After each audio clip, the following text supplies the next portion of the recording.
How beautiful it is to realize and learn and hear that that source of joy has nothing to do with outside. If we take that as our mantra,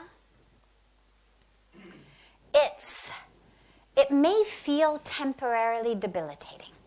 Because if I've spent my entire life focused on changing my outside circumstances so that I can be happy, it temporarily may feel like the rug has been pulled out from under my feet. Because, oh my God, well then what am I doing all this for? What am I getting out of this? And if you allow yourself, because that's the moment in which most of us cut ourselves off, in which we don't have that openness to sit with the truth. And we say, forget it. Wo to sannyasi hai, chalo to aise to bolegi. Right? You know, to usko malum nahi hai wo sansar ka kya hota hai. You know, this is the game of the mind. And that's why, actually, interestingly, filling back another piece of the story that I had fast-forwarded over, which was when Pujya Swamiji actually sent me back to school, back to finish my degree. And I was furious and just absolutely inconsolably desperate.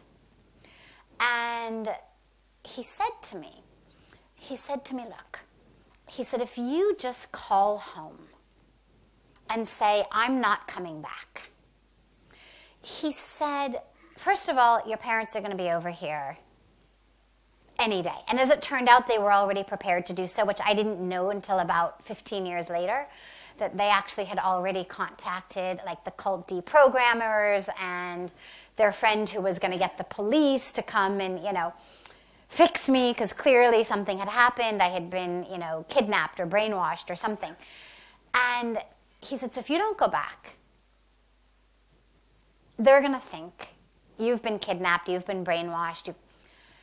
He said, but aside from just your parents, he said, people don't want to realize the inherent value of a spiritual life. Because what it does is it holds up a mirror to their own life. If I've spent my whole life trying to make money, and you hold up in front of my face the mirror that actually the real joy of life comes from within, well, I don't want to see that mirror. Because that's a mirror that when I look in it makes me feel foolish. It makes me feel scared. I don't want to look within. I'm good at making money. I want to just keep doing what I'm doing. So I'm going to try to push that mirror away. And so he said, people don't want to realize that. And so he said, they will do whatever they can do to discredit you. They'll say you had a nervous breakdown. They'll say you ran away. They'll say you joined a cult. They'll say you were brainwashed. They'll say whatever they need to say, such that there isn't the mirror of the value of a spiritual life in their face. And he said, and that's why you need to go back. He said, that's why you need to go back. And if you are going to come here, and you're really going to leave that world for this one, you need to do it properly. And it's not just a phone call from Rishikesh that says, Mom, Dad, guess what? I'm not coming home because I'm moving to an ashram. You need to go back. And he said, you need to go back to school.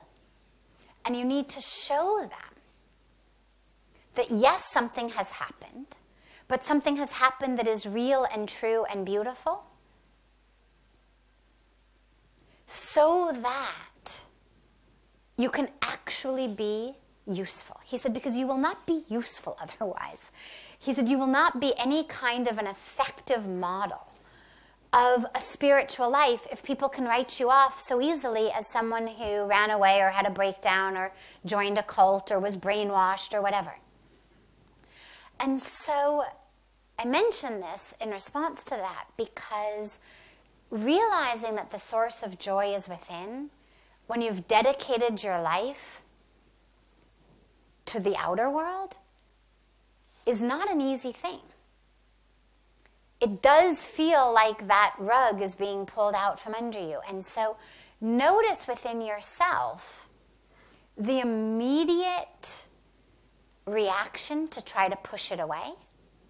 And that's why I was joking, ki our minds, this is where our minds tend to go.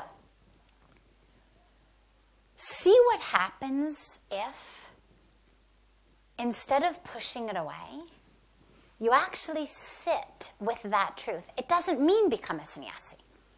It doesn't mean leave that world. It doesn't even necessarily mean change anything you're doing. Our scriptures are full of householder saints and sages and rishis in the world. All it changes is how you do it. That knowledge that the source of joy is within. It's not going to mean I don't get up and go to the office tomorrow.